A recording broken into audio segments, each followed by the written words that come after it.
Like what?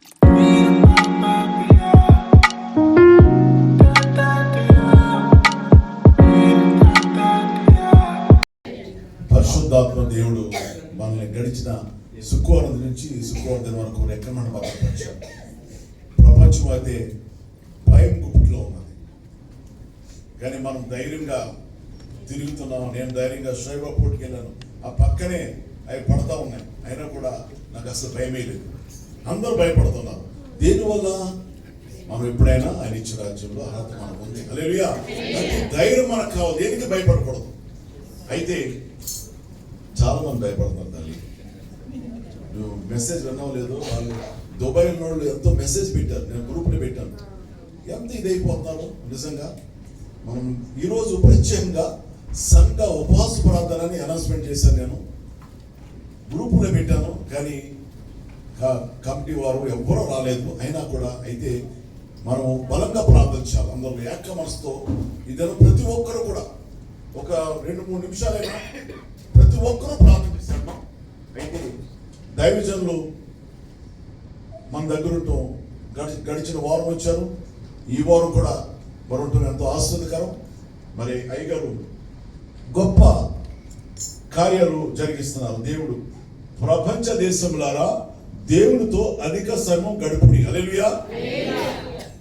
మనము గడుపుతూ ఉన్నాం దేవునితో అధిక సమయం. అయితే అయ్యగారు ఉచిత విమాన ఇంటర్నేషనల్ ప్రార్థన సెమినార్ ఇండోనేషియాలో పెడుతున్నారు. 23వ తారీఖున అయ్యగారు వెళ్ళాలి. 125 మందికి అలా టికెట్ బుక్ చేస్తారు ఫ్రీగా. అంటే ఆ బుక్స్లో జాయిన్ అవ్వడానికి ఏంటంటే నెలకు 5 దినాలు కట్టాలి. ఒక బుక్ ఇస్తారు, ఇది ప్రార్థనలో బలపరచబడ్డాకే. ప్రతి నెల కూడా ఒక బైబిల్ ఇస్తారు. చాలా మంది కూడా జాయిన్ అయ్యారు. మరి ఇంకెవరైనా జాయిన్ అవ్వాల్సిన వాళ్ళు జాయిన్ అవ్వండి. ఎందుకంటే మనం బలపరచాలి, మన కుటుంబాలు బలపరచాలి, మన సంఘాన్ని బలపరచాలి, మనం అధిక సమయం గడపాలి. హల్లెలూయా. అయ్యగారు 8 గంటలు దేవస్థానం గడుపుతారు. నేను 3 గంటలకు గడపాలని తీర్మానం చేసుకున్నాను, కానీ 2 గంటలకు వస్తే 3 గంటలు రాలేకపోతుంది, నా పనుల వల్ల లేదా డ్యూటీ వల్ల. కనుక ఒక నూతన నిబంధన చేసుకుందాం. ఈ దినమందు ఒక నూతన తీర్మానం చేసుకుందాం. అధిక సమయము దేవుడితో గడపాలి. మన కుటుంబాలు, సంఘాలు మరి ఇక గడుపు వారు కూడా ఆగాలి. కనుక ప్రార్థనలు గడపండి. అయ్యగారు మన దగ్గర 1 గంట సేపు 10:30 దాకా ఉంటారు. అయ్యగారు పరిశుద్ధాత్మలో మనం నడిపిస్తారు. మరి ఏం మాట్లాడతారు? పరిశుద్ధాత్మ దేవుడు మాట్లాడతారు. మరి అయ్యగారు 2వ సారి కూడా మన దగ్గర ఉంటాం. చాలా సంతోషం. అయ్యగారికి నా హృదయపూర్వకంగా చేస్తాం. మరి అయ్యగారిని ప్రేమపూర్వకంగా ఆహ్వానిస్తున్నాను. లాస్ట్ టైం వచ్చినప్పుడు యంగ్స్టర్ గారితో కలిసి ఉండేవాడిని, కలిసిపోతున్నాం హైదరాబాద్లో. ఆయన పూల బెడ్ మీద పడుకునేవాడు, నేను బెడ్ మీద పడుకునేవాడు. మరి ఇప్పుడు నేను వచ్చింది వేరే వచ్చాను, కానీ 2వ సారి వెళ్ళి వాక్యం చెప్పడానికి చాలామంది వెయిట్ చేస్తున్నారు. మాకు కావాలి అన్నారు, కానీ ప్రార్థన అనే అంశం గురించి ఒక వైట్లో దేవానందం గారు ఎంతో ప్రయాసపడుతున్నారు. అందుకే మీతో మాట్లాడాలని నేను మీకు ఇక్కడ రావడం జరిగింది. దేవుని బిడ్డలారా, వాక్యం వినటం గొప్ప విషయం కాదు. నేను ఆంధ్ర, తెలంగాణ మొత్తం తిరిగాను. ప్రజలు వాక్యం వింటున్నారు, కానీ లోపడతలేదు, విజేత చూడటం లేదు, దానివల్ల ఉపయోగం లేదు. అందుకే వదిలేసాను నేను. చాలా మంది ఫోన్లు చేస్తారు, మా దగ్గర ఇది ఆర్పాటాల కోసం. ఆర్పాటాలు పెద్ద అన్ని ఆర్పాటు వదిలిపడేసాను. మొత్తం నాకు అవసరం లేదు, నా టైం వేస్ట్. ప్రార్థన గురించి చెప్తుంటే ఒక్కడు ఉండవు, ప్రార్థన గురించి చెప్తుంటే ఒక్కడు లోపడరు. కష్టం. ఈ రాత్రి దేవుడు నిన్ను ఆశీర్వదిస్తాడు, నీకు డబ్బులు వస్తాయి. ఈ టైప్లో చెబితే బాగుండిద్దాను. నేను ఎప్పుడు నమ్ముతా. విమానంలో ఎక్కితే బిస్కెట్లు ఫ్రీగా ఇస్తారు, బిస్కెట్ల కోసం విమానం ఎత్తాం. ప్రార్థన విమానంలో ఉంటే డబ్బులు అయితే బిస్కెట్లు ఫ్రీగా దేవుడు బాగా తెలుస్తాయి. ఎన్నో అనుభవించాను, విషయాలు కాదు, ఎన్నో అనుభవించాను. కాబట్టి ప్రార్థన, ఉపవాస ప్రార్థన చాలా ప్రాముఖ్యమైనది సంఘానికి. సంఘము ఆది ప్రారంభంలో ఎందుకు ఉపవాస ప్రార్థన చేశారు? బైబిల్ 3 పాయింట్లు చెప్తూ ముగిస్తాను. సరే, చెప్పక ముందుగా మరి నాకు దేవానందం గారు అన్నారు ఎవ్రీ మంత్ 5 KDs ఆఫరింగ్ ఇచ్చేవాడు. నేను ఈ బైబిల్ ఎంత అయిందని అడిగా. ఎక్కడ ఈ మన మెయిన్ క్యాంపస్లో స్టాల్ ఉండేది కదా బైబిల్, ఆయన చెప్పాడు ఇదే 5 KDలు అన్నాడు. ఇది కూడా 5 KDలు అమ్ముతున్నారు. మరి బుక్ మరి ఇండియా నుంచి రావడానికి ఖర్చులు ఇవన్నీ కూడా చూస్తే ఇది మీ డబ్బు మీకు వచ్చేస్తుంది. ఒక్కొక్కరికి మరలా 50,000 ఖర్చు పెట్టి నేను వేరే దేశానికి తీసుకెళ్ళి ప్రార్థనలో ఇంకా బలపడాలి. ఈ దేశంలో ఇప్పుడు ఇదే ఇండియాలో మీరు కనుక ఎట్లుంటే ఎంత ప్రార్థన ఎదిగేవాడు కాదు. ఒక దేశం ఎందుకంటే నాకు ఒక దేశం దాటితే కొంచెం వాళ్ళకే తెలియదు ఏదో ఏం జరిగిందో మొత్తానికి ఫీలింగ్స్ మారిపోతాయి.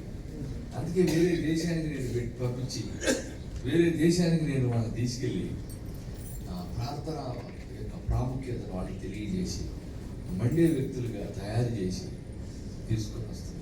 ఎందుకు 50,000 ఖర్చు పెట్టాలండి? 50,000 ఖర్చు పెట్టాల్సిన అవసరం ఏంటి?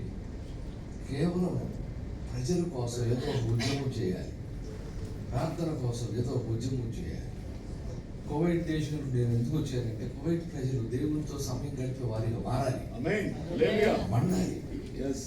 అది ఎప్పుడు జరిగింది? నీకు అన్ని డబ్బులు అన్నీ సఫిషియెంట్ ఉన్నప్పుడు ప్రార్థన రాదు, ఉపవాసం రాదు. కానీ ముందు జాగ్రత్త ఉపవాసం. ముందు జాగ్రత్త ఉపవాస ప్రార్థన. ప్రధానంగా 3 విషయాలు బైబిల్లో ప్రజలు ఉపవాసం ఉన్నారు. ఎందుకు ఉపవాసం ఉండాలి? ఎందుకు దేవుని సన్నిధిలో ఉండాలి? ఎప్పటి నుంచి ఎప్పుడు దాకా ఉండాలి? ఇవన్నీ బైబిల్లో ఉన్నాయండి. నీకు కుదిరినప్పుడు ఉండటం కాదు. దేవుడు చాలాసార్లు పలానా రోజు ఉపవాసం ఉండాలి అంటాడు. పల్లెకి చెప్పాడు దేవుడు. బైబిల్ గౌరవించాలి మనం. కాబట్టి దేవుని బిడ్డలారా, మరి ఈ ఫామ్ ఫిలప్ చేయాలి. మీరు సహోదరు రఫీ గారి దగ్గర ఈ ఫామ్స్ ఉన్నాయి, తీసుకోండి. ఇంట్రెస్ట్ ఉండేవాళ్ళు. మరి మాకు ఇదే ఈరోజు లాస్ట్ డేట్. ఎంతమంది ఉన్నారో తెలియదు, దాన్ని బట్టి మేము బుక్స్ పంపిస్తూ ఉంటాం. ఈరోజు సాయంకాలం దీని గురించి జోసఫ్ రెడ్డి గారి బేస్మెంట్లో, జీవం గల దేవుని సంఘం బేస్మెంట్లో మీటింగ్ జరుగుతుంది. ఇంట్రెస్ట్ ఉన్న వాళ్ళందరూ రండి. దేవుని వాక్యం ఎందుకు ప్రార్థన ఇంపార్టెంట్ మెసేజ్ అక్కడ నేను ఇస్తాను. కాబట్టి దేవుని బిడ్డలారా, దయచేసి నేను ఎందుకు ఈ ప్రోగ్రాం పెట్టానంటే మాతో లింక్ అయిపోవాలి. ఆ ప్రేయర్ అనే మంట లింక్ ఉండాలి. ఆ లింక్ ఎలా ఉండేది? ఈ పుస్తకంలో ఉంటే, ఈ పుస్తకం పంపుతా ఉంటే, నువ్వు చదువుతూ ఉంటే ఆ లింక్లో నువ్వు కూడా బలపడతా ఉంటావు. కాబట్టి చూడండి, 6 నెలల తర్వాత మీ ట్రీట్మెంట్ ఎలా ఉండిద్దో అర్థమైపోయింది. అంత అద్భుతమైన పుస్తకాలు. కాబట్టి పుస్తకాలు కువైట్లో దొరకవండి. లివింగ్స్టన్ గారు ఒక కాన్సెప్ట్తో కువైట్ వచ్చాడు, దాన్ని డెవలప్ చేశాడు, ఆయన పని పూర్తి చేశాడు. నేను ఇంకో కాన్సెప్ట్తో వచ్చాను. అది లివింగ్స్టన్ గారే ప్రారంభించాడు. పుస్తక క్లబ్ అనేది లివింగ్స్టన్ గారు ఉన్నప్పుడు జరిగిన పని. తప్పకుండా చేద్దామయ్యా, తప్పకుండా దీన్ని చేయాలయ్యా, ప్రజలు ప్రార్థన పట్ల ప్రజలు ముందుకెళ్ళాలి అని ఆయన ఉద్దేశంతోనే ఈ కార్యక్రమం చేస్తాను. అందుకే నేను ఆయన ఫోటో వేస్తాను. ఎందుకంటే మీ ఇద్దరు కలిసి ఆలోచించుకున్న విషయం అది. ఎంతోమంది దైవజనం తెలుసు నాకు. వాళ్ళు నేను పోనీ నేను కోవిడ్ వస్తున్నాను కాబట్టి ఆయన ఫోటో వేయాల. మలేషియాలోనే వేసాను. నవంబర్ నెలలో 120 మందిని మలేషియా దేశాన్ని తీసుకెళ్ళాను. అప్పుడే లివింగ్స్టన్ ఫోటో వేసాను, ఇప్పుడు కాదు. కాబట్టి మరి ఎందుకంటే మరి మేమిద్దరూ వచ్చిన ఆలోచనలు అవి. ప్రార్థన గురించి ఒక ప్రత్యేకమైన కాన్ఫరెన్స్ పెట్టు, ప్రత్యేకమైన విధానంలో ప్రజలను తీసుకెళ్ళు అని నాతో ఆయన చెప్పడం జరిగింది. సరే, మంచిది. దేవుని బిడ్డలారా, మీరు ఎందరో ఇన్వాల్వ్ కండి ఈ కార్యక్రమంలో. ఇన్వాల్వ్ అయితే దేవుడు తప్పకుండా మనం బలపరుస్తాడు. మర్చిపోవద్దు, ఒకటే చెబుతున్నాను, మనం ఎక్కడుండా మండుతూ ఉన్నాం అనుకోండి, మండుతూ ఉంటే ఈ మంట ముఖ్యంగా శత్రువుని చేయదు. శత్రువు టచ్ చేయలేడు. లాస్ట్ ఆదివారం కూడా నేను శుక్రవారం కూడా ఒక మాట చెప్పాను. మండే స్టవ్ మీద ఏగల బాలు, మండే వ్యక్తుల మీద దెయ్యాలు రావు. మండాలి అంతే, ఎక్కడున్నా మండాలి. ఆ మంట డెవలప్ చేసుకోవాలి, ఆరిపోకూడదు. ఆ మంట ఆరిపోకూడదు. కాబట్టి ఉపవాస ప్రార్థన మనల్ని బాగా మండించేటట్టు చేస్తుంది, బాగా మండించేటట్టు మనల్ని చేస్తుంది. కాబట్టి మన జీవితంలో ఎందుకు ఉపవాస ప్రార్థన చేయాలి? ఉపవాసం నేను కూడా చాలాసార్లు ఉపవాసం ఉన్నప్పుడు ఎక్కడి నుంచి వచ్చేదోనండి, బిర్యానీ వాసన వచ్చేది. అప్పుడు టెంప్ట్ అయిపోయేవాడిని. టెంప్ట్ అయిపోయి బిర్యానీ తినాలని ఆలోచన వచ్చేది. అది సైతాన్ శోధన అన్నమాట. ఉపవాస ప్రార్థన ఉండడానికి వీలు లేదు. కాబట్టి ఇశ్రాయేలీయుల్ని దేవుడు అడుగుపెట్టిన ప్రతి స్థలంలో విజయమిస్తున్నాడు. విజయమిస్తుంటే బాగా వినండి, విజయమిస్తుంటే ఎరుకో పట్టణం దగ్గరికి వచ్చాడు. ఎరుకో పట్టణంలో దేనిని ముట్టుకోవద్దన్నాడు.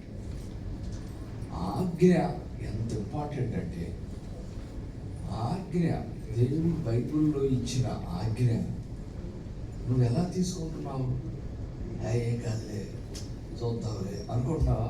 చాలా పవర్ఫుల్ కలిగింది ఆజ్ఞ. ముట్టొద్దు అన్నాడండి. ముట్టడం అంటే అంత ముట్టొద్దు, దేన్ని ముట్టొద్దు అన్నాడు. ఆకారం ఏం చేసాడు తెలుసా? పాపం భార్య మీద, మా భార్యకి ఈ పొట్టి చీర కట్టుకుంటే బాగుండిద్దే అనుకున్నాడేమో. ఒక చీర దాచిపెట్టాడండి. చీర 2-3 నగలు దాచిపెట్టాడు. దాచిపెడితే 36 మంది చచ్చిపోయాడు. ఆజ్ఞ ఎంత భయంగా ఆజ్ఞ అంటే, బైబుల్ అంటే చిన్న విషయం కాదు. ఎఫెక్ట్ అవుతుంది నీకు.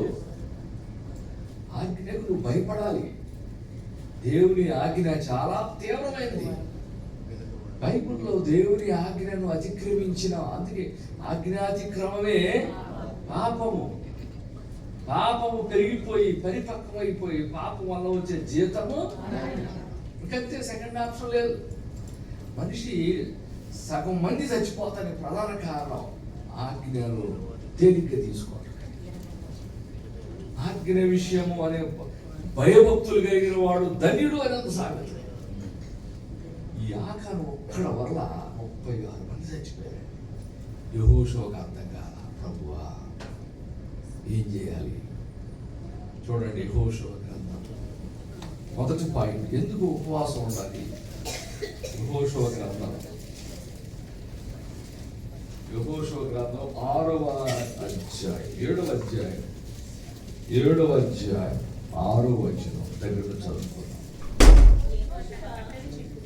యెహోషువ 7వ అధ్యాయం 6వ వచనం దగ్గర చూడండి, అందరూ చూడండి. యెహోషువ తన బట్టలు చింపుకొని తానును ఇశ్రాయేలీయుల పెద్దలను ఇప్పుడు దాకా ఉండాలండి ఉపవాసం. ఎవరుంటున్నారండి హిందూ దాంట్లోకి? ఉపవాసం ఎప్పుడు దాకా ఉండాలి? గుర్తుపెట్టుకోండి, క్లియర్గా అవుతాయి. సాయంకాలం వరకు. అంతేగాని నీ కన్వీనియంట్గా ఉన్నప్పుడు ప్రతిష్ఠించుకో. ఉపవాస దినాలంట ప్రతిష్ఠించాలంట. అంటే ప్రతిష్ఠించడం అంటే ఏంటో తెలుసా? ఒక స్పెషల్, ఒక ప్రత్యేకమైన రోజుగా భావించాలి. అన్ని సెలవులు పెట్టుకోండి. కదలకుండా ఫంక్షన్కి సెలవులు పెట్టుకుంటాం, పండగలకి సెలవులు పెట్టుకుంటాం. ఉపవాస ప్రార్థన అనేది ఎంత విలువైతే ప్రతిష్ఠించండి. ఉపవాస దినాన్ని ప్రతిష్ఠించండి అన్నట్టు. ఇశ్రాయేలీయులు, యెహోషువ, పెద్దలు వీళ్ళందరూ ఇప్పుడు దాకా ఉన్నాడు ఉపవాసం. చెప్పండి అక్కడ ఫస్ట్ పాయింట్, సాయంకాలం వరకు నువ్వు దేవుని మందిరంలో ఉండాలి. ఎప్పుడన్నా సాయంకాలం దాకా ఉన్నారా? వాళ్ళు సాయంకాలం దాకా కూర్చున్నారండి. సాయంకాలం దాకా కూర్చున్నారు. కొన్ని సంఘాల్లో మరి కొంచెమే. అక్కడ నేను ఒక ఆంధ్రప్రదేశ్లో ఒక చర్చిలో ఒక బోర్డు చూసా, మీటింగ్కి వెళ్తా ఉపవాస ప్రార్థన టైమింగ్ పెట్టారు. ఉపవాస ప్రార్థన 8 గంటల నుండి 10 గంటల వరకు ఉంది. 2 గంటల ఇక్కడ ఏముంది, ఎప్పుడు దాకా ఉందండి? సాయంకాలం వరకు కూర్చున్నారు. అసలు బైబిల్ ఎవరైనా సరే ఉపవాస ప్రార్థన చేశారంటే సాయంకాలం దాకా కూర్చున్నారు. ఉపవాసం ఉండి సాయంకాలం వరకు దేవుని మందిరంలో కూర్చున్నారు. చాలా మంది ఉపవాసం అంటారు కానీ అటేటో తిరుగుతారు. భోజనం చేస్తాం, లేదు ఫాస్టింగ్. అసలు ఫాస్టింగ్ ఏంటంటే ఉండవు మరి పిలుపులు దేవుని మందిరంలో ఉంటాయి. చాలా మంది ఇంట్లో బియ్యం అయిపోతాయి. ఈరోజు ఫాస్టింగ్ అంటారు, దాన్ని ఫాస్టింగ్ అంటారు, పొస్తు అంటారు. పొస్తు వేరు, ఫాస్టింగ్ వేరు. చాలా మంది కలెక్టర్ ఆఫీస్ దగ్గర ఆంధ్రప్రదేశ్లో కలెక్టర్ ఆఫీస్ దగ్గర నిరాహార దీక్ష చేస్తారు. వాళ్ళు భోజనం చేయరు, వాళ్ళు కూడా భోజనం చేయరు, కానీ నిరాహార దీక్ష, దాన్ని ఉపవాసం అంటారు, నిరాహార దీక్ష అంటారు.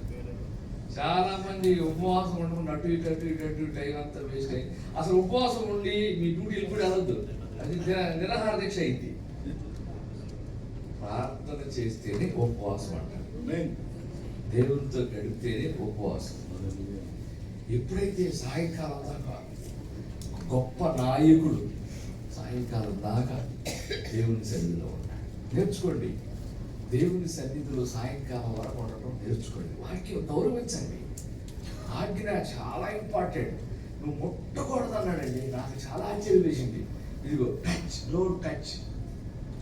ఇదే మాట కొత్త నిబంధనలో అపవిత్రమైన దానిని ముట్టుకోవద్దండి. ఈరోజు సెల్ ఫోన్ నిండా ఫస్ట్ ఏమో 2 బాగా ఉంటాయి, 2 వాక్యాలు, నీ దేవుడును యెహోవాను ఇవి వస్తాయి. ఆ తర్వాత ఇంకో హామీ కనపడింది, నేను ఒంటరిగా ఉన్నాను. ఆ ఉంటే ఈ మా కమిటీ మెంబర్ ఆయన దాన్ని లైక్ చేశాడు. దాని అర్థమైంది, నువ్వెందుకు ఇది దాన్ని టచ్ చేస్తున్నాడు బైబుల్లో. ఆ ఉద్దేశం ఏంటి, దాని వెనకాల ఆ మాట అన్న ఉద్దేశం ఏంటి నీకు అర్థమవుతుందా? నీకు సంబంధించింది కాదురా బాబు, నువ్వు ముట్టుకోవద్దని. చూడండి, ముట్టుకోవద్దనే మాట టచ్, డోంట్ టచ్ చూపిస్తాను. చూడండి, కొరింథీయులకు రాసిన అపోస్తలుడైన పౌలు, కొరింథీయులకు రాసిన 2వ పత్రిక 6వ అధ్యాయం. కొరింథీయులకు రాసిన 2వ పత్రిక 6వ అధ్యాయం 18వ వచనం దగ్గర చదువుకున్నాం.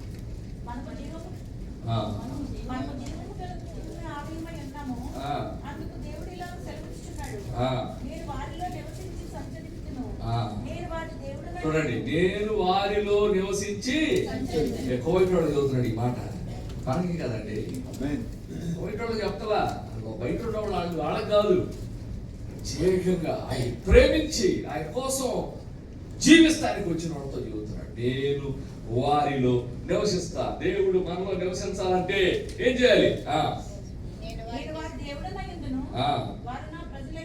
ఎప్పుడు చదవండి. కావున ప్రత్యేకమైన లైఫ్ ఉందా? లోకస్తులు మనం కూడా స్పెషల్ లైఫ్, ప్రత్యేకమైన లైఫ్ మర్చిపోవద్దు. మనము లోకస్తుల వలె ఉండటానికి వీలు. ఎఫెసీ 4:17 ఒకసారి అదెంతే వచ్చండి, అదెంతే అసలు ఒక నిమిషం అది చదవమ్మా, ఆ మాట చదవండి, తర్వాత చూసారా? అపవిత్రమైన దానిని అందరు పెద్ద చదవండి. ఆ మాట ఆజ్ఞ ఉందా? టచ్, డోంట్ టచ్ ఉందా? నువ్వు ఇప్పుడు సెల్ ఫోన్లో నువ్వు ఏం చేస్తున్నావు? అది అపవిత్రం తెలిసి కూడా, అది దేవునికి సంబంధించి కాదని తెలిసి కూడా నువ్వేం చేస్తున్నావు?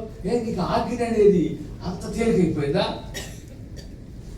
పెద్ద దైవజనుని కలుసుకున్నానండి, పెద్ద దైవజనుని కలుసుకుని పెద్ద బడాయిగా పెద్ద కొత్త ఫోన్ కొని ఇట్లా చూపిస్తా ఉన్నా. ఆయన ఫోన్ ఎట్లుంటుందో చూద్దామంటే డబ్బా ఫోన్. ఏది డబ్బా ఫోన్ అంటే ఏంది? ఇది వరకు వచ్చిన చిన్న చిన్న ఫోన్లు, చిన్న ఏం కనపడవు, యూట్యూబ్లు ఇది ఏమన్నా వద్దు, ఓన్లీ ఫోన్లే. నాకు ఆశ్చర్య విషయం, ఏంటంటే ఆ ఫోన్ వాడుతున్నాను నేను, ఏం చేస్తావయ్యా, వేరే ఫోన్లు ఉంటే అవి ముట్టుకోవాలి ఈ ముట్టుకోవాలి, ప్రభు ఆఖరి గైకోనాలి కదా, ఈ ఫోన్ కొనుక్కున్నాను. మరి మీరు అంటారు మీరెందుకు ఈ ఫోన్ కొనుక్కున్నారు, ఏం చేస్తా, ఈ పుస్తక క్లబ్లో నాకే డబ్బులు పంపి వేరే వాడికి ఇచ్చే గతంలో వాళ్ళ ఆ అకౌంట్లు ఎత్తు ఇచ్చుకున్నారు, నా ఇవ్వకుండా ఈ కొంచెం జాగ్రత్తగా ఉందామని అని చెప్పి నేను కొంతకాలం ఈ ఫోన్ వాడిన తర్వాత వేరే ప్లాన్ పెట్టేశాను. తర్వాత నేను మార్చేస్తాను, ఎందుకంటే టచ్ వద్దురాబాబు అపవిత్రమైన అయ్యో లేచి కాండ్స్ మనం దగ్గరికే వస్తాయి, పింగ్ అని మెసేజ్ వచ్చే చూడరాబాబు అని మెసేజ్ పడతా ఉంటాయి, మనం వాగలేక దాన్ని ఏముందో టచ్ చేస్తావు, అది ఎటో తీసుకెళ్ళిపోయి ఏంటి అవసరమా? ప్రత్యేకంగా ఉండాలి, మనం మెచ్చుకోవద్దు. నువ్వు ప్రత్యేకంగా ఉండాలి. కువైట్ దేశంలో కూడా ఒక ప్రత్యేకంగా నువ్వు లోకస్తులాగా ఒక నామకార్థ క్రైస్తవులాగా ఉండకూడదు, ప్రత్యేకంగా ఉండాలి. దేవుడు ఇశ్రాయేలీయులు ప్రత్యేకపరచుకున్నాడు, అందుకే వారిలో ఉన్నాడు. ఎప్పుడైతే నువ్వు అపవిత్రమైన టచ్ చేయకుండా ఉంటావు, దేవుడు ఉంటాడు నీలో. అది ఆయన చెబుతుంది, నేను వారిలో ఉంటాను. వారిలో ఉన్నప్పుడు నువ్వేం జాగ్రత్తలు తీసుకోవాలి ఆయనే చెబుతున్నాడు. నేనేం జాగ్రత్తలు తీసుకోవాలి ఆయనే చెబుతున్నాడు. అపవిత్రమైంది ముట్టవద్దు, అది ఒక్కటే నేను అడిగింది. ఇక్కడ కూడా చేయలేకపోతున్నాం, ఇంకేం చేస్తామండి దేవుడి కోసం? నార్మల్గా అందరూ బయట వాళ్ళకి నువ్వు తప్పులు చేస్తే ఉపయోగం ఏంటి? అందుకే దేవుని బిడ్డలారా, మరి మన జీవితంలో ఉపవాస ప్రార్థన మన తప్పుల్ని బయట కనబడేటట్టు చేసింది, మన తప్పులు మనకు అర్థమయ్యేటట్టు చేస్తుంది. కూర్చున్నాడు యెహోషువ సాయంకాలం వరకు ఉపవాసం ఉన్నాడు. అప్పుడు దేవుడు మాట్లాడుతున్నాడు. ముందు మాట్లాడవచ్చుగా, అంతే దేవుడు కూడా ఇష్టం సాయంకాలం దాకా కూర్చోవటం, ముందు మాట్లాడవచ్చు కదండి. చాలా మంది మేము ఉండలేమండి అప్పుడు దాకా. ఏమి భార్యాభర్తలు గొడవలు ఆడుకుంటారు, మాకు అన్నం లేదు ఆకలి అవట్లేదు అని అంటలా ఏమండి, అలిగి ఇంట్లో అలిగి నాకు అర్థం ఆకలి కావట్లేదు నువ్వు తిను, నాకు ఆకలి కావట్లేదు నువ్వు తిను, ఎందుకు అలిగి అన్నం తినకుండా ఉండాలి. అవి బాగానే ఉంటారు. మళ్ళీ దేవుని సన్నిధిలో ఒకవేళ అంతగా నీ ఆరోగ్యం సపోర్ట్ చేయకపోతే నీదన్నా ద్రవ పదార్థం తీసుకోండి, అలాగని లీటర్ పాలు లాగా ద్రవ పదార్థం తీసుకోమన్నాడు. నిలబడతానికి కొంచెం ఆకలి తీర్చుకోవడానికి. ఉపవాస ప్రార్థన ద్వారా మన జీవితంలో ఏం జరుగుతాయి? 3 విషయాలు జరుగుతాయి. ఇది ఆజ్ఞనండి, భయంతో కూడిన పని. దేవుడు అసలు ఫస్ట్ పాయింట్, దేవుని ఆజ్ఞ ఉపవాసం ఉండండి అని. అది నీకు ఇష్టమైతే చేసేది కాదు ఆజ్ఞ అనేది, నీకు కనివినింటి ఉంటే చేసేది కాదు. నేను కువైట్లో ఉంటానని ఎవరు కువైట్లో, ఇండియాలో ఉంటే ఉపవాసం ఉండు. నువ్వు కువైట్లో ఉంటే ఉపవాసం ఉండకుండా ఉండటానికి వచ్చింది, లోపడకుండా ఉండటానికి వచ్చింది. ఏ కారణాలకు దేవుని ఆజ్ఞకు వ్యతిరేకంగా, ఆజ్ఞ బలమైనదండి, ఆజ్ఞ అతిక్రమమే పాపం. ఏ పాపం చేయాల్సిన అవసరంలా, నువ్వు ఆజ్ఞకు లోపడకుండా ఉంటవే పాపం.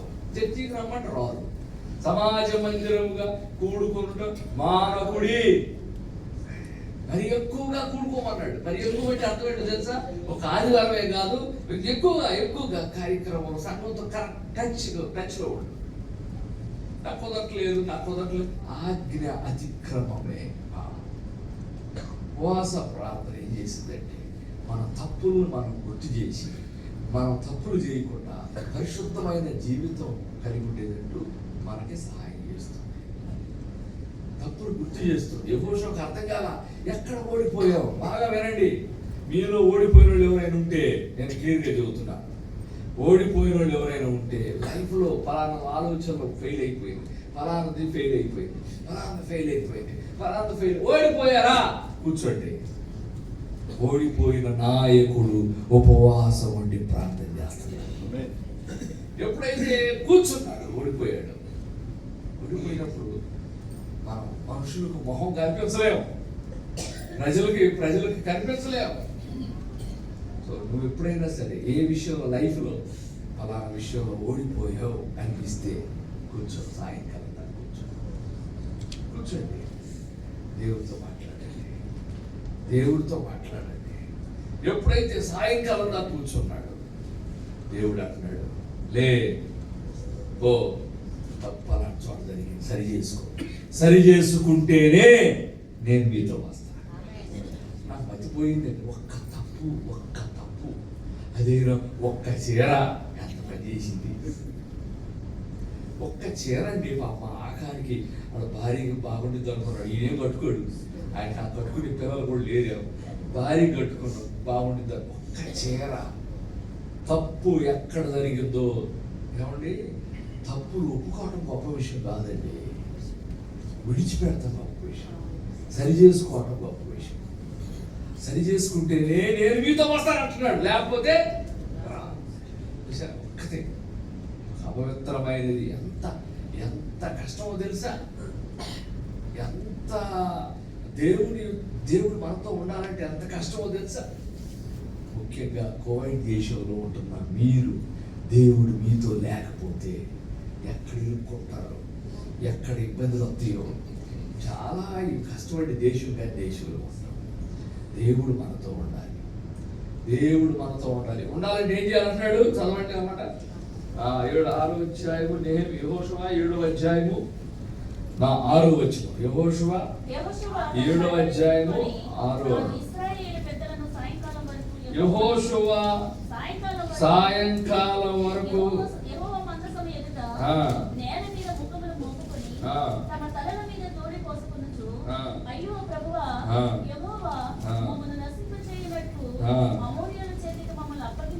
ఎందుకు ప్రభువా మేము ఓడిపోయాం, మాకెందుకు ఈ పరిస్థితి?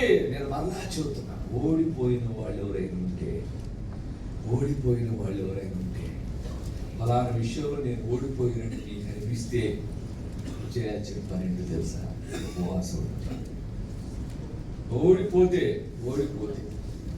లేదంటే నేను బాగా ఉండాలి, కోవిడ్ దేశంకి వచ్చి చాలా టాప్ లెవెల్లోకి వెళ్ళిపోయాను అనుకుంటే నో ప్రాబ్లం.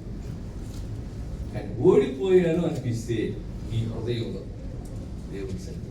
యెహోషువ సాయంకాలం వరకు చేసే ప్రార్థన, మేము ఓడిపోయాం ప్రభువా. ఎందుకు ఓడిపోయాం? మేము ఓడిపోవడానికి కారణం ఏంటి? మేము అప్పులు అవడానికి కారణం ఏంటి? మేము డిస్టర్బ్ అయిపోవడానికి కారణం ఏంటి? కుటుంబాలు పాడవడానికి కారణం ఏంటి? ఏమండి, సినిమా యాక్టర్లు అయితే ఒకడు కాదు ఇంకొకటి, ముగ్గురు నలుగురిని పెళ్ళిళ్ళు చేసుకుంటారు. కానీ మనకు అది కుదరదు కదండి. మనకు అది మన కుటుంబ వ్యవస్థను కాపాడుకోవాలి. ఏదన్నా డిస్టర్బ్ అయిపోతే ఎపో అంటానికి వ్యక్తులు కాదు మనం. నీ వలన ఓ భార్య, నీ వలన నీ భర్త పరిశుద్ధపరచబడాలి. అది స్త్రీ యొక్క పవర్. ఓ భర్త, నీ వలన నీ భార్య పరిశుద్ధపడాలి. అది భర్త యొక్క పవర్. నీ వల్ల నీ భార్య పడకపోవడమే కాకుండా వాళ్ళు దూరం పెట్టి, వీళ్ళు దూరం పెట్టి, కుటుంబంలో ఇక సాలే మా హద్దులేక మేము దూరంగా ఉంటానికి మనం ప్రత్యేకంగా ఉండే వ్యక్తి లక్షణం కాదది, ప్రత్యేక లక్షణం కాదండి. నీ వలన నీ భర్త దూరం కాకూడదు, పరిశుద్ధపరచబడాలి. నీ వలన భార్య దూరం కాకూడదు, పరిశుద్ధపరచబడాలి. అది దేవుని బిడ్డల లక్షణం. మొన్న పేపర్లో చూశాను, ఫలానా ఆమె రెండో భర్త రెండో కొడుకు అనేసి చెప్తారు. రెండో భర్త రెండో కొడుకు, మూడో భర్త మూడో భార్య మూడో కొడుకు. ఇది ప్రత్యేకత అంటే అపవిత్రతలో నుండి పరిశుద్ధపరచడం. వాళ్ళకి నాలెడ్జ్ లేదండి. రాస్తే సిగ్గు వచ్చిందని విధానం లేదు. అందుకే అన్ని ఎలా అంటారు తెలుసా? ఇప్పుడు చూడండి, ఎఫెసీ పత్రిక 4వ అధ్యాయం 17వ వచనం. ఎఫెసీ పత్రిక 4వ అధ్యాయం 17వ వచనం. కాబట్టి అన్యజనులు నడుచుకున్నట్లు మీరు ఉండకూడదు. చూసారా, అన్యజనులు నడుచుకున్నట్టు. కువైట్లో ఎంతో మంది అన్యజనులు ఉన్నారు కదా, వాళ్ళలా ఉండకూడదు. నువ్వు ఇప్పుడు ఎట్లుంటున్నారు చెప్పండి, వాళ్ళు ఫోన్లో ఏదేదో చూస్తారు, అపవిత్రం టచ్ చేస్తారు, మనము అపవిత్రం టచ్ చేస్తాం. వాళ్ళకి మనం తేడా ఏంటి? వాళ్ళు కాకపోతే మనకు తేడా ఏంటి చెప్పంటారా? వాళ్ళేమో పబ్లిక్ గా తప్పులు చేస్తారు, మనమేమో సీక్రెట్ తప్పులు చేస్తాం. రెండు ఉంటాయి, పెద్ద తేడా ఏమి లేదు. దేవుడు బిడ్డలారా, ప్రత్యేకత. కాబట్టి దేవుడు నీలో ఉండాలంటే, దేవుడు నీతో ఉండాలంటే నువ్వు ప్రత్యేకంగా ఉండాలి. ఎప్పుడైతే ఇశ్రాయేలీయులు రహస్యంగా ఒక్క తప్పు జరిగిందో ఓడిపోయారు, కూర్చున్నాడు. వా అప్పుడు దేవుడు అంటున్నాడు, దేవుడు ఏమంటున్నాడు? 10వ వచనం లెమ్మో నీవేలా నీ ముఖము నేల మోపుకొని ఉన్నావు, ఇశ్రాయేలీయుల పాపము చేసి ఉన్నారు, నేను వారితో చేసిన నిబంధనను వారు మీరి ఉన్నారు. శక్తమైన దాని కొంత తీసుకొని దొంగిలి. ఎంత కొంత చూసారా? కొంత తప్పు కూడా దేవుడు అంగీకరించాడు. కొంత తప్పు ఊరు వెళ్ళాను నేను. ఒక ఉదయాన్నే లేచి ప్రార్థన చేసిందంట. ఆ ఊర్లో అంత చేసింది, చర్చి ముందుకు వెళ్ళింది, అందరికంటే ముందు చర్చికి వెళ్ళిపోయింది. ఉదయాన్నే లేచి అందరూ చుట్టుపక్కల అందరూ పెద్దగా దేవునికి స్తోత్రం పాటలు పాడతాడు. కానీ ఆమె సుట్టమానలేకపోతుంది. నేను అట్లా అది వెళ్తుంటే నాకు ఆ గురించి చెప్పారు. ఆ గురించి ఏం చెప్పారు అంటే, అంత ప్రార్థన పొరవాలండి, ఉదయాన్నే లేచిందండి, పని చేసే ప్రతి పని చెబుతారు. కానీ అది మానలేకపోతుందంటే అడుగుదాం, ఎంత సీనియర్ అయ్యింది, ఎందుకు ఎంత చేస్తున్నాను అడుగుదాం వెళ్ళా. అమ్మా నీ గురించి చాలా మంచి సాక్ష్యం చెప్పారు, చాలా సంతోషం, కానీ నువ్వేందు అది మానలేకపోతున్నావు అంటే ఏంటంటే నవ్వుతుంది. ఆ నవ్వు ఏమంటుంది తెలుసా? అయ్యా నువ్వు అన్నట్టు అందరూ వాస్తవమే, నేను ఉదయాన్నే లేచి ప్రార్థన చేస్తాను, ప్రతి ఆదివారం అందరికంటే ముందు చర్చికి వెళ్తాను, దేవుడి పనులు చేస్తాను, అన్ని చేస్తున్నప్పుడు ఈ ఒక్కడదేముందో దేవుడు అడ్జస్ట్ చేసుకుంటాడు అంట. ఈ ఒక్కడదేముందో దేవుడు అడ్జస్ట్ చేసుకుంటాడు. కొంతకే తికాణం లేదు, కొంత అడ్జస్ట్ చేసుకున్నాడా? ఇశ్రాయేలీయులు కొంత దాచుకొని, కొంత కొంచెమే 50-50 బిస్కెట్ అన్నాడు. కొంచెం 50-50 వచ్చింది కదా, అయిపోయి చెప్పింది 20 వెళ్ళేది. కొంత దాచుకొని తప్పు చేసి కొంత మరలా చెబుతున్నాడు, నువ్వు పూర్తిగా కూడా తప్పు చేయాల్సిన అవసరం, నీ ఆలోచన ఫస్ట్ 50-50 బిస్కెట్ మనం ఎప్పుడు తినడం తెలుసా? ముందే ఆలోచనలోకి వచ్చింది, తర్వాత దాన్ని క్రియాపూర్వకంగా పెడతాం. కొంత దాచుకోండి, దేవుడు అంగీకరించాడు. ఏమన్నాడు చదవండి? కొంత దాచుకొని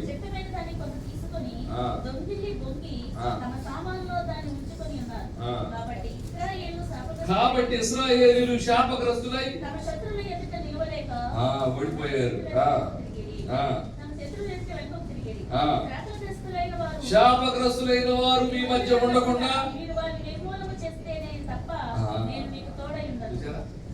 నిర్మూలము చేయగలవా? నీలో ఉన్న తప్పుని నిర్మూలము చేయగలవా? అప్పుడే నేను నీకు తోడుగా ఉంటాను. ఇప్పుడు నీకేం కావాలి? నిర్మూలన చేస్తావా? పాపాన్ని తోడు పెట్టుకుంటావా? దేవుడిని తోడు పెట్టుకుంటావా? పాపం ఎవరు చూడకపోవచ్చు. ఉప్పెన దివిషియం సైడ్ 1947లో ఉప్పెన వచ్చింది. ఉప్పెన వస్తే ఎంతగా నేను వెళ్ళాను మా సైడ్. బయటకు వస్తే ఒక అతను అప్పుడు గాలి వెళ్తే ఎగ్గులు తాడి చెట్టు మీద వెళ్ళిపోయి చచ్చిపోయాడు. అంత గాలి వచ్చింది. గాలి వస్తే మనిషి ఎగిరి తాడి చెట్టు మీద ఎగిరి పడి చచ్చిపోయాడు, అక్కడ చచ్చిపోయాడు. అప్పుడు ఆ టైంలో ఒక ఆమె, ఈ ఆడవాళ్ళకుండా మంచి లక్షణం ఏంటంటే, ఏదన్నా పెళ్ళిళ్ళకు ఫంక్షన్లకు ఉన్నప్పుడు కొన్నన్నా దాచుకోరు, మొత్తం వీరువలను మొత్తం మీద వేసుకుంటారు. ఎక్కడెక్కడ బంగారం మొత్తం గాజులు గీజులు మొత్తం మీద వేసుకుంటారు. వేసుకుని పెళ్లికి వెళ్తుంది. ఈ మధ్యలో తుఫాన్లో చిక్కుకుని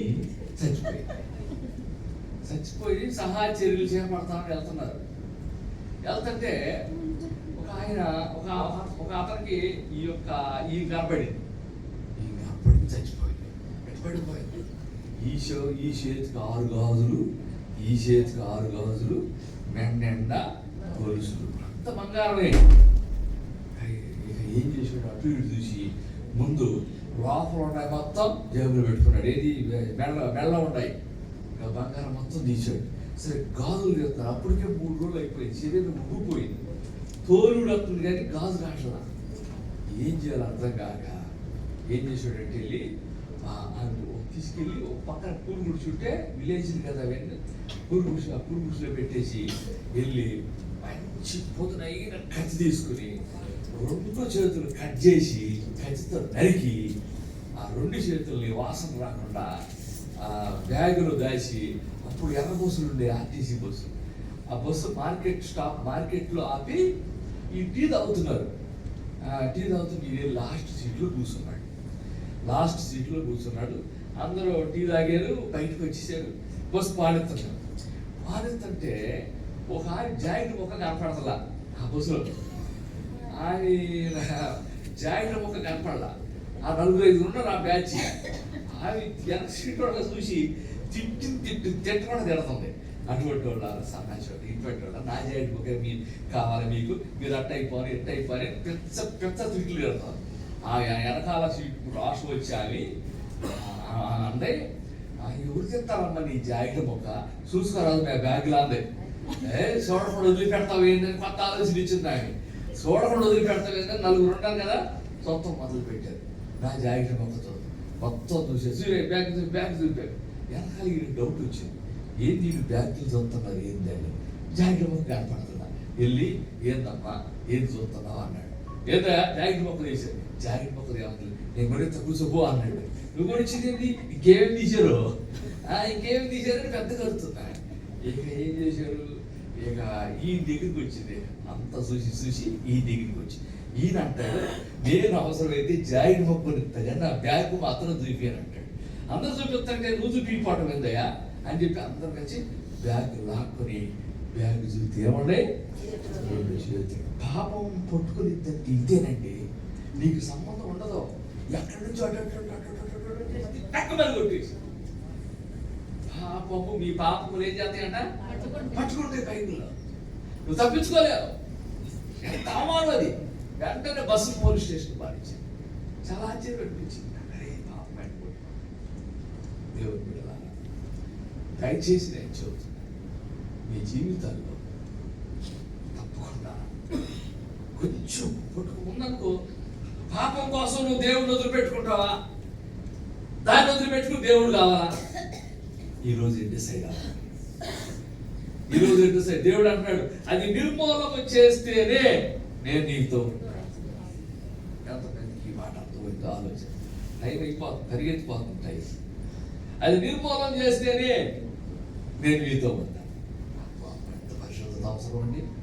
నాతో దేవుడు ఉండాలి, కానీ నాతో దేవుడు ఉంటే నా ద్వారా దేవుడు పనిచేస్తే ఎంత ఆశీర్వదించబడతాం. ప్రపంచంలో ఒకే ఒక లైఫ్ మాకు ఉండేది. జీవితం అంతా తప్పులు చేసి క్షమించుకోవా, తప్పులు చేసి క్షమించుకోవా, ఇంతే కొంతమంది. ఎంతకాలం అలా ఉంటాం. దేవుడు నేను వాడుకోవద్దా? దేవుడు నీ ద్వారా దేవుడు ఉద్దేశం జరిగించుకోవద్దా? దయచేసి సో ఈరోజు మీరు పరిశీలించుకోవాల్సిన ఫస్ట్ పాయింట్, నిర్మూలము చేయవలసిన వాటిని నిర్మూలన చేసేయాలి. బాంబు కనపడిందండి, పోలీసులు ఏం చేస్తారు, దాన్ని నిర్మూలన చేసేస్తారు. అలాగే మీరు కొంచెం తప్పున్నా నా వల్ల కావట్లేదు ప్రభు, ప్రార్థన చేయి. కన్నీరు గారు ఉపవాసంలో ఇంకొక సెకండ్ పాయింట్ కన్నీరు గారు. ఉపవాసంలో 2వ పాయింట్ కన్నీరు గారు. యోవేలు 1వ అధ్యాయం 4వ వచనం ఒకసారి చూడండి. యోవేలు 1వ అధ్యాయం 4వ వచనం.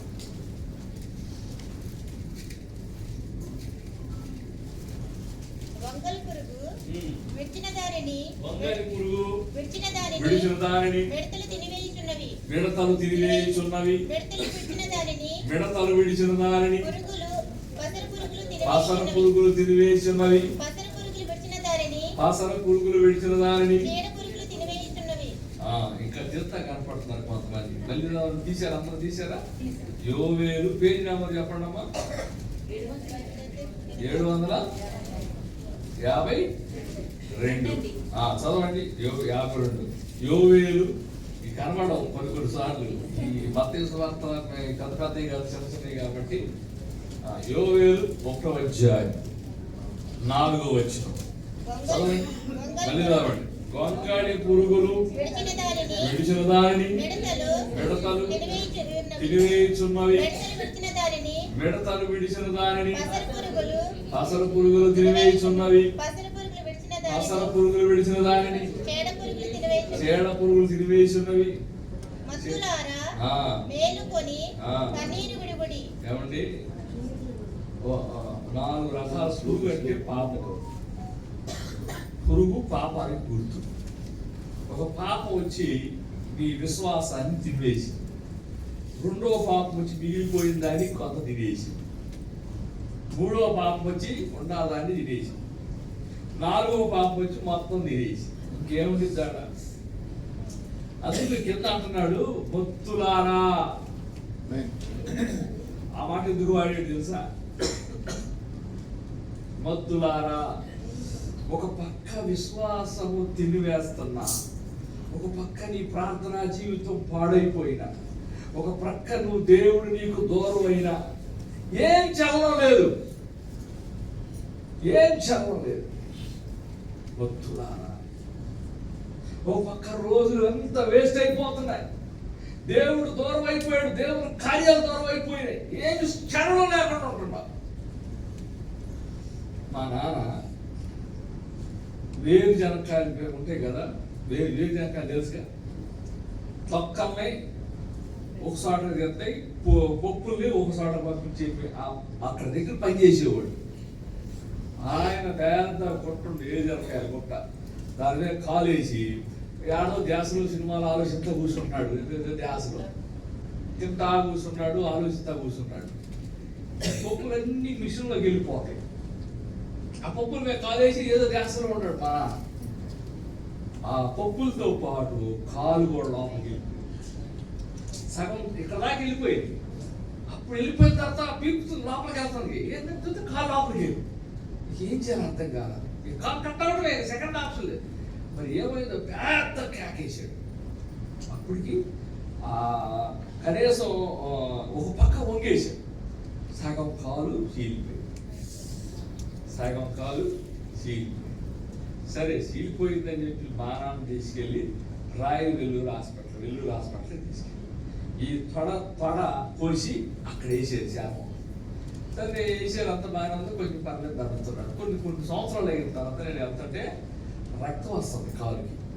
ఏదైనా కాలుకి బ్లడ్ వస్తుందంటే బ్లడ్ వస్తుందా చూసాడు. రాత్రి ఎలికలు గురుకుంటాయిరా, అయితే ఎలికలు గురుకుతున్నా కానీ ఇంటికి మనిషి లేదు. ఎలికలు గురుకుతున్నా, రక్తం వస్తున్నా స్పర్శ ఉండదంట. మరి అది ఏందో పొత్తులారా, ఇదే ఏ స్పర్శ ఉండదు. పాపముతో ఇంకా నీ టైం అంతా వేస్ట్ అయిపోయినా, నువ్వు ఎలా ఉండాలి ఎలా ఉండవు, అయినా నీ కళ్ళు తెరవట్లేదు. నీ మొత్తు కావాలంటే ఏం చేయాలి తెలుసా? ఉపవాసం ఉండి. ఉపవాస ప్రార్థనలో నువ్వు చేయాల్సిన రెండో పాయింట్ కన్నీరు కార్చాలి. కన్నీరు కాల్స్తే, ఎందుకు కన్నీరు కాల్స్తావంటే ఒక పాపము గురించి నువ్వు బాగా హ్యాపీగా ఆనందంగా ఉన్నప్పుడు దేవుడు ఏడ్చాడు. ఆయనను ఇప్పుడు ఆనందింప చేయాలంటే నువ్వు ఏడవాలి. వారిని ఏడిపించాను. నేను ఏడుస్తూ పాపాత్మురాలు ఎప్పుడు అంగీకరించబడిందో తెలుసా?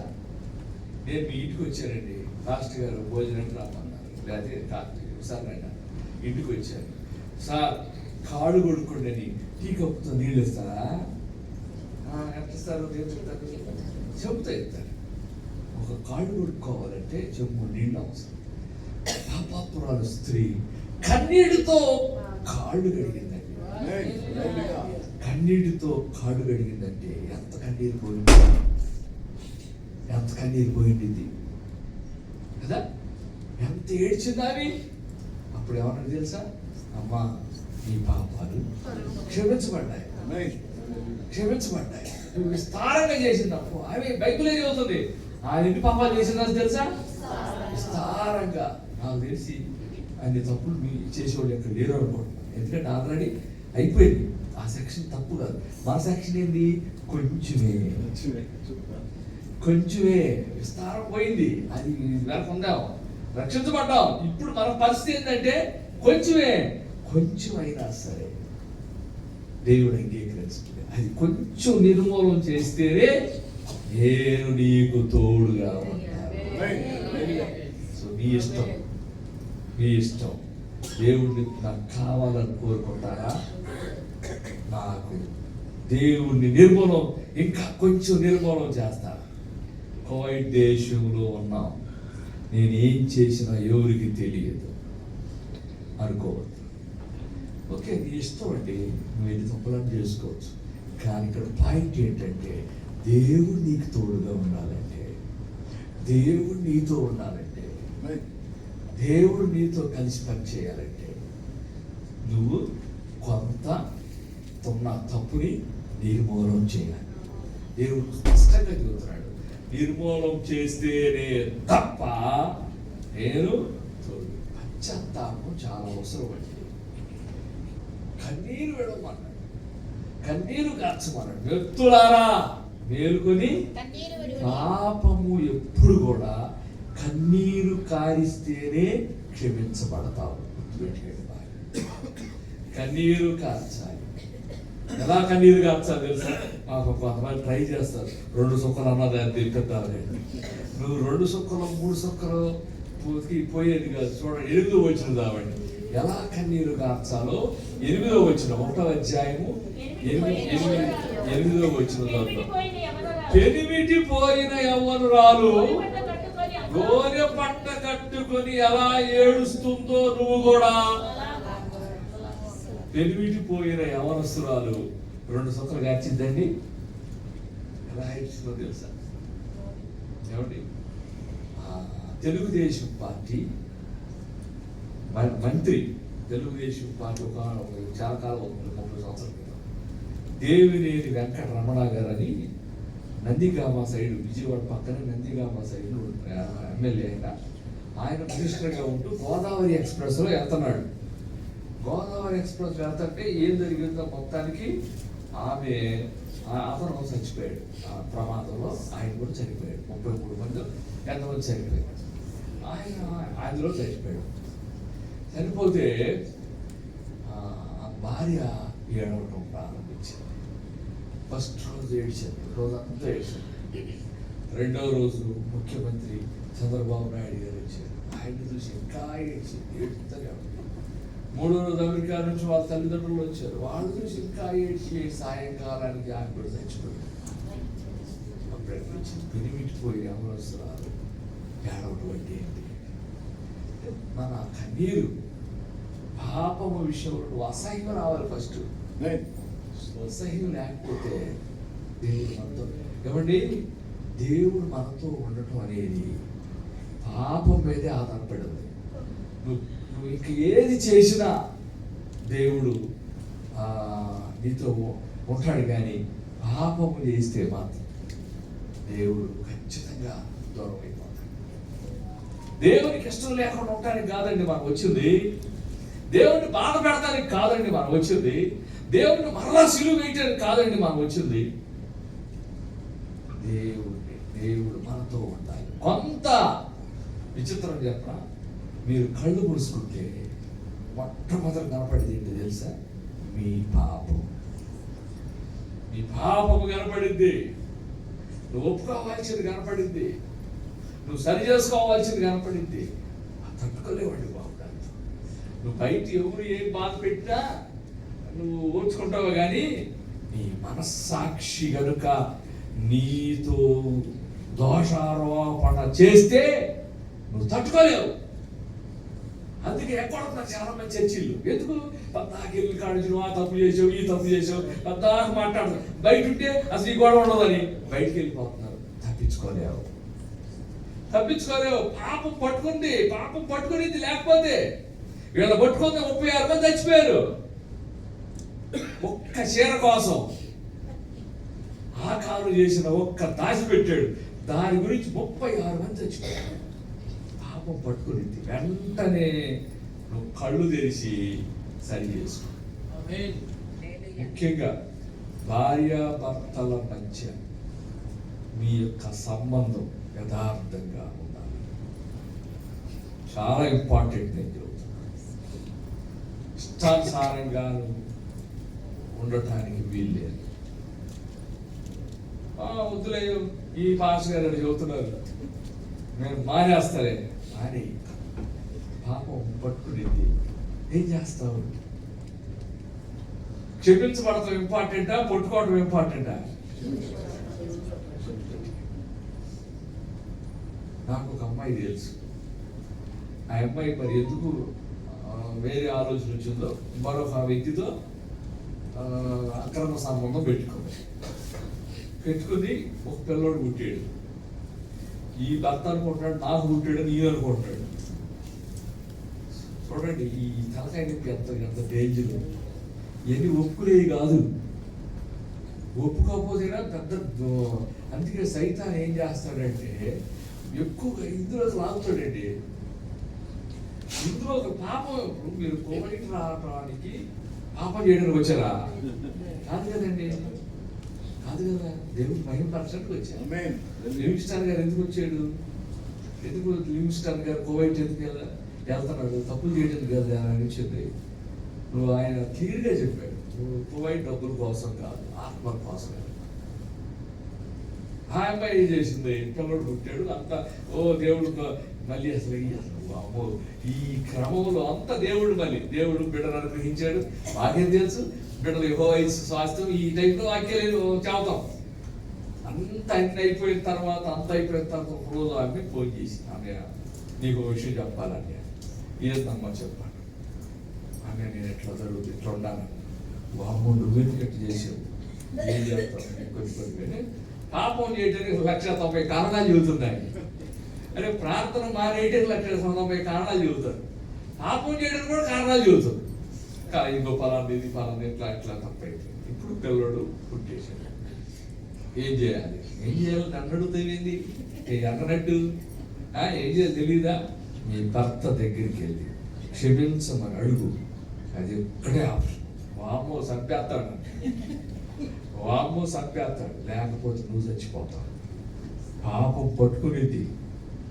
మీకు ఇన్ని ఎక్స్పీరియన్స్లోనే రాదు, ఎన్నో ఎక్స్పీరియన్స్ ఇటువంటి నేను ఫేస్ చేశాను పబ్లిక్ నుంచి. వాళ్ళు పబ్లిక్ దేవుడు నమ్ముకుంటున్నారు, కానీ కొంతమంది భయంకరంగా తప్పులు చేస్తున్నారండి. చేసుకోనివ్వండి, ఎక్కడికి వారు. నువ్వు ఎన్ని తప్పులు చేసినా తప్పించుకోలేవు. ఎంత ఆనందంగా తప్పులు చేస్తున్నావో అంత ఏడ్చే రోజు వస్తుంది. ఆ ఏడిస్తేనే నువ్వు నరకంలో ఏడవకుండా ఉంటావు. ఇక్కడ కనుక ఏడవలేదా నువ్వు అక్కడ ఏడుస్తావు. నీ ఇష్టం. ఈ అమ్మాయి అన్నాను, నువ్వు ఒప్పుకోవాలమ్మా, చేసేది ఏం లేదు. ఒప్పుకోను, నేను చంపేస్తాను. చంపడం. దేవుడు చెబుతున్నాడు, అతిక్రమములు దాచిపెట్టువాడు వర్ధిల్లును. వాటిని ఒప్పుకొని విడిచిపెడితే కనికరం పొందుతాను. నీకు కనికరం వచ్చింది, దేవుడు నిన్ను కనికరిస్తాడు. వాక్యానికి ఆజ్ఞకు భయపడే కదా నువ్వు ఒప్పుకుంటుంది. యాకోబు పత్రిక 5వ అధ్యాయం చదవండి ఒకసారి. యాకోబు పత్రిక 5వ అధ్యాయం. యాకోబు పత్రిక 5వ అధ్యాయం 16వ వచనం చదవండి.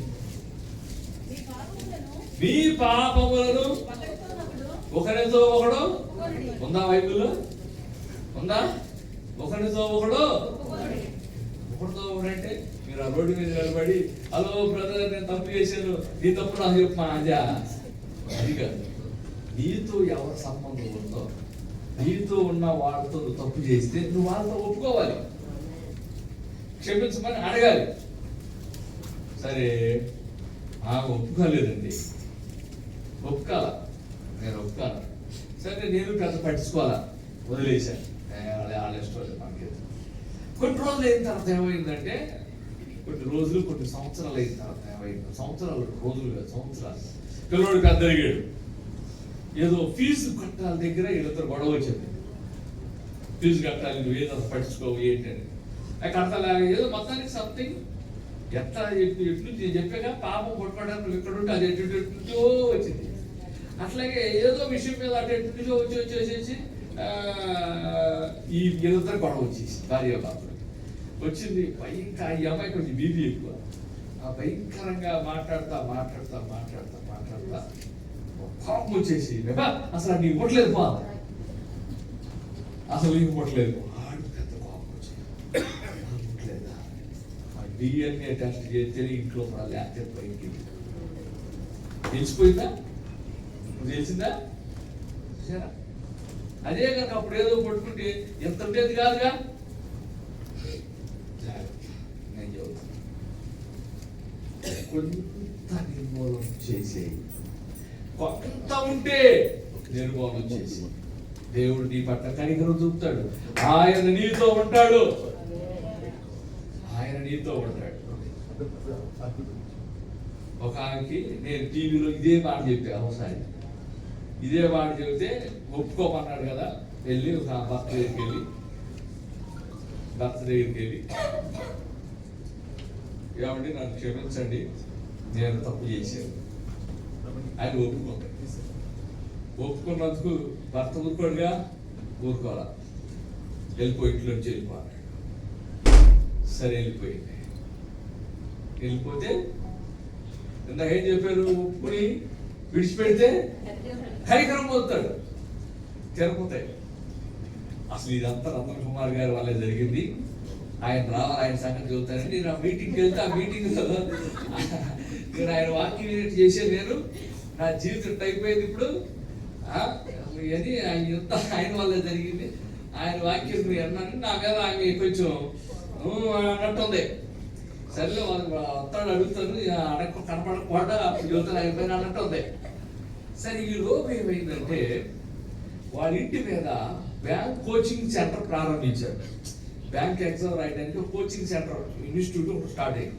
సరే ఖాళీ ఉంటుంది, ఎందుకు వెళ్తామని ఆమె కూడా ఇన్స్టిట్యూట్లో జాయిన్ అయ్యింది, కోచింగ్ తీసుకుంది, ఎగ్జామ్ రాసింది. అనుకోకుండా ఉద్యోగం వచ్చింది. ఈ ఉద్యోగంలో ఆమె ఎక్కడ కావాలో కొన్ని రాయమని ఏ ఊర్లు కావాలో రాయాలి. సరే ఫస్ట్ ఏదో ఊరు వేసుకున్న తర్వాత ఏ భర్త ఏ ఊరిలో ఉన్నాడు ఆ ఊరికి వెళ్ళి ట్రాన్స్ఫర్ పెట్టుకుంది. సరే ఆ ఊరికి వచ్చింది, ఇంటికి వెళ్తలేదు, ఈ బ్యాంకులో పని చేసుకుంది. ఆ ఊరికి కొంతకాలం అయిన తర్వాత అసిస్టెంట్ మేనేజర్ వెళ్ళింది ఒక బ్యాంక్కి, అసిస్టెంట్ మేనేజర్. సరేనని చెప్పి కొన్ని రోజులు అయిన తర్వాత ఈ భర్త ఒక లోన్ కోసం బ్యాంక్ వచ్చాడు. బ్యాంకు అప్లై చేస్తే ఈ ఫైలు ఆ లోన్కి తగ్గ విధంగా సరిపోయినంత లేదు, అంత డబ్బులు ఆయన అడిగినంత డబ్బులు ఇవ్వటానికి సరిపోయినంత డాక్యుమెంట్స్ లేవు. అది ఈయన దగ్గరికి వచ్చింది. ఫోటో చూస్తే ఈయన ఫోటో. ఏంటి సార్ ఏంటంటే నేను బ్యాంక్కి వెళ్ళి, సార్ నేను నామినీ ఉంటానని పెట్టి లోన్ శాంక్షన్ చేసింది. సార్ ఆయన వచ్చాడు. ఆయన వస్తే ఎవరండి ఈయన తెలియదు మేనేజర్. ఆమె నీకు సపోర్ట్ చేసిందండి, ఆమె షూరిటీ ఉంటానంటే ఎవరంటే మా అసిస్టెంట్ మేనేజర్. తీరా చూస్తే ఈ నువ్వేం తీయడం ఉన్నావా అన్నాడు. నువ్వేం తీయడం అంటే నేనుంటా ఏడేవా, నాకు ఉద్యోగం వచ్చిందా నిద్రపోయాడు. అయినా ప్రేమ చూపించాను. ఎందుకో తెలుసా, ప్రేమ చూపించింది. భర్త లోపడింది, నువ్వు నన్ను వెలివేసినా నువ్వు నా భర్తవే ప్రేమ చూపి. దానికి ఆయన షాక్ అయిపోయి ఇంటికి రా ఒకసారి మాట్లాడతాను.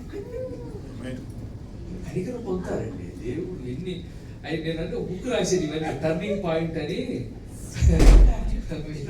బాగా నవ్వొస్తుంది కదా. టర్నింగ్ పాయింట్ అని బుక్ రాసేది నేను. ఇటువంటి సాక్ష్యాలు ఇంకొకటి ఉంటాయి. అందుకే పుస్తకాలు చదవడం 400-300 పుస్తకాలు ఉంటాయి. అయిపోయింది టైం. నేను 3 పాయింట్లు చదువుతాను, ఒక పాయింట్తోనే దేవుడి చిత్తం అయితే ఒక్కోసారి పాయింట్ వచ్చినప్పుడు మిగతా విషయాలు నీకు తెలియజేస్తాను. సో ఏదేమైనా ఒక మాట చదువుతాను, ఒక ఉపవాసము సాయంకాలం దాకా ఉండాలి. రెండోది ఉపవాసము మనము దేవుని సన్నిధిలో కొంచెం కూడా ఒప్పుకొని సరి చేసుకొని క్లియర్ చేసుకుని అప్పుడు దేవుడు మీతో ఉంటాడు. దేవుడు మిమ్మల్ని బలపరుస్తాడు. సో దేవుడు మిమ్మలను బలపరిచి ప్రతి పాపం నుండి విడిపించుగా కళ్ళ వంచండి. ప్రార్థన చేసుకుంటాం. కొన్ని నిమిషాలు మనం సరి చేసుకుంటాం. మనం సరి చేసుకుని ప్రార్థన చేద్దాం. ప్రభువా, నా జీవితంలో నాయనా నువ్వు నాతో ఉండాలి, నువ్వు నాతో ఉండాలి, నాతో నడవాలి ప్రభువా, నువ్వు కావాలి నాకు. నాకున్న ప్రతి కొంచెం కూడా నేను విడిచిపెట్టాను, కొంచెము కూడా నేను విడిచిపెట్టాను అని కొన్ని నిమిషాలు ప్రార్థనలో కనపడి దేవుని సన్నిధిలో మనం సరి చేసుకుందాం.